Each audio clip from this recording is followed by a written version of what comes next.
اعوذ باللہ من الشیطان الرجیم، بسم اللہ الرحمن الرحیم۔ سورہ آل عمران کی آیت نمبر 14 چل رہی تھی، تو ہم ذکر کر رہے تھے کہ زُیِّنَ لِلنَّاسِ حُبُّ الشَّہَوَاتِ مِنَ النِّسَاءِ، سجا دی گئی ہے عورتوں بندوں کے لیے، ان لوگوں کے لیے، خواتین کی طرف سے شہوات اور بیٹوں کی طرف سے۔ تو میں ذکر کر رہا تھا کہ انسان کے لیے، مرد کے لیے جو سب سے بڑا فتنہ نہیں ہوتا، فتنہ کوئی بری چیز نہیں ہوتی، فتنے کا مطلب ہوتا ہے آزمائش۔ یعنی آپ کے لیے ایک چیز مطلب جیسے میں مثال دے دیتا ہوں، ایک بچہ ہے، اس نے امتحان کی تیاری کر رہا ہے، تو آپ اسے نا ایک مطلب بتا دیتے ہو کہ یہ گیموں پہ لگا دینا یا ان چیزوں کی طرف لگا دینا، تاکہ وہ اصل مقصد کی طرف سے ہٹ جائے۔ یہ فتنہ ہے۔ اب ہو سکتا ہے وہ اسی گیموں کو، اسی چیزوں کو اپنے پرپسفل یعنی دماغ بٹانے کے لیے، فری ٹائم کے لیے، اپنی تھکاوٹ دور کرنے کے لیے استعمال کرے، یا ہو سکتا ہے وہ اسی کو اپنا مقصد بنا لے اور جو اہم مقصد تھا، جو پڑھائی ہے، جو بھی چیز تھی، اس کو چھوڑ دے۔ یہ اس پہ ڈیپینڈ کرتا ہے۔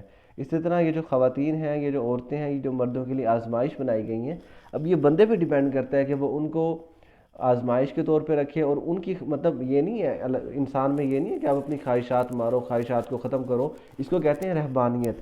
اسلام میں رہبانیت نہیں ہے، آپ کو اپنی خواہشات پوری کرنے کا بھی کہا گیا ہے۔ اس کی وجہ سے اسلام میں یہ نہیں ہے بھی آپ جیسے عیسائی میں، راہبوں میں ہے، پادریوں میں ہے کہ بھی آپ جناب شادی نہیں کرو گے ساری زندگی، مطلب عورتوں سے دور، سب کچھ ایسا نہیں ہوتا، بلکہ اسلام میں اس چیز کی ترغیب دی گئی ہے، اور کہا گیا ہے کہ آپ صلی اللہ علیہ وسلم نے فرمایا کہ نکاح میری سنت ہے، جو نکاح مطلب جو سنت نہ پوری کرے وہ مجھ سے نہیں ہے، یہ چیز۔ تو یعنی یہ اسلام میں خواہشات کا کہا گیا، اور چار چار شادیوں تک کا کہا گیا، وہ اسی وجہ سے کہا گیا ہے کہ یہ خواہشات ایک حد تک پوری ہوں، تاکہ اصل اور اہم مقصد ہے اس کی راہ میں یہ رکاوٹ نہ بنے۔ زُیِّنَ لِلنَّاسِ حُبُّ الشَّہَوَاتِ مِنَ النِّسَاءِ وَالْبَنِينَ، اور بیٹے۔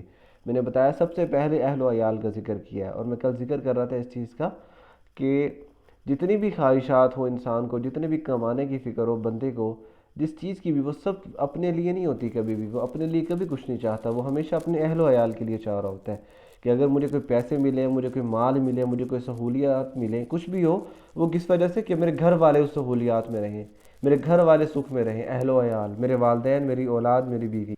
تو اسے اپنے لیے کچھ نہیں چاہیے ہوتا، جو کچھ چاہیے ہوتا ہے اپنے اس کے لیے، اہل و عیال کے لیے۔ تو سب سے بڑا سب سے پاورفل موٹیو جو انسان کا مقصد تبدیل کر سکتا ہے، انسان کو ہدایت سے گمراہی اور گمراہی سے ہدایت کی طرف لے کے جا سکتا ہے، جو انسان کو پھیر سکتا ہے اصل رستے سے، وہ اہل و عیال، بیوی اور بیٹے۔ اس کے بعد والقناطیر، قناطیر کا مطلب ہوتا ہے کسی چیز کا ڈھیر، جمع کرنا۔ والقناطیری، اور جمع کیا ہوا ڈھیر، مکنترا، مکنترا کا مطلب بھی ہوتا ہے ڈھیر، ایک جمع کیا ہوا، قناطیر جمع کرنا، مکنترا جسے جمع کیا جائے۔ والقناطیر المکنترا، اور جو جمع کیا ہوا ڈھیر ہے کس کا؟ من الذہبی، سونے کا، والفضتی، اور چاندی کا۔ اب اسے دوسری کیا خواہش ہے؟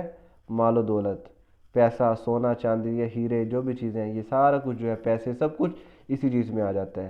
انسان کی پہلی خواہش جو اسے ہدایت سے گمراہ کر سکتی ہے، یا جو بھی اسے مطلب اسے مقصد سے پھیر سکتی ہے، یا جو اس کے لیے سجا دی گئی ہے، جو اسے مطلب ہدایت سے ہی پھیر سکتی ہے، وہ سب سے پہلے اہل و عیال، اور دوسرے نمبر پہ مال و دولت۔